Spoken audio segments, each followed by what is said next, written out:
Hey guys, so welcome back to our channel. In this tech tutorial video we're going to show you how you can view and access overdue tasks in your projects on GanttPro in 2026. So let us get started.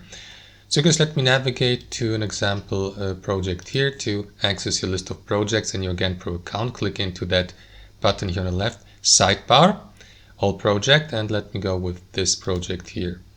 So what you want to do next, guys, is simply select one of the overviews. Let me go to Gantt chart view, and here in the top left corner you will see this small button here, overdue tasks. So click into it, and that is going to filter out basically all overdue tasks. As you can see, there's no overdue task yet, but if you have any, these will be then marked here. So you can, for example, disable that again, or you can select this option here, critical path, for example, and the given task will then be highlighted. So simply apply these buttons here and filter out the tasks or milestones or subtasks you would like to see.